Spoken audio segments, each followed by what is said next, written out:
Свядомая цяжарнасць. У сучасным свеце гэты тэрмін набірае ўсё большую папулярнасць. Ён азначае права свядома выбіраць для кожнай пары час для нараджэння дзіцяці. Таму выбар метада кантрацэпцыі – адказны крок, каб пазбегнуць незапланаванай цяжарнасці. Бо часта вынікам ігнаравання кантрацэпцыі з'яўляюцца палавыя інфекцыі і аборты.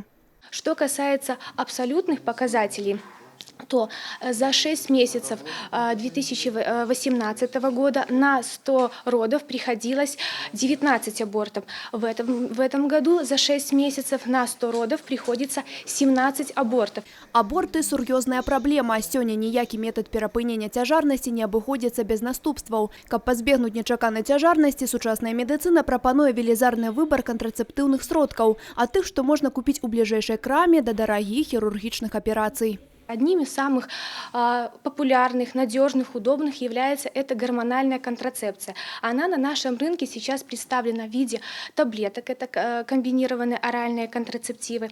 Потом это могут быть гормональное вагинальное кольцо, трансдермальный пластырь, это могут быть инъекционные препараты. Варта памятаць і пра метады экстраннай кантрацэпцыі, але толькі ў экстранных выпадках, канстатуюць медыкі. Найбольшай папулярнасцю сёння карыстаюцца гарманальны і бар'ерны метады. Апошнія асабліва актуальны для засцярогі ад палавых інфекцый.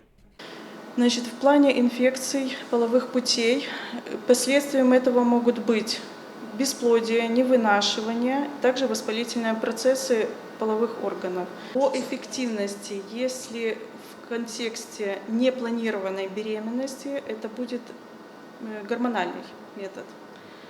Если плюс еще предохранение от инфекций, передаваемых половых путей, то желательно тогда два метода – и барьерный, и гормональный. Прыцягненне ўвагі грамадскасці да недастатковай інфармаванасці аб кантрацэпцыі і зніжэнне колькасці незапланаваных цяжарнасцяў – асноўная мэта Сусветнага дня кантрацэпцыі. І праходзіць ён пад сімвалічным лозунгам «Кантрацэпцыя – ваша жыццё і ваша адказнасць». Анастасія Цукунт, Грана Капян, тэлерадыёкампанія «Брэст».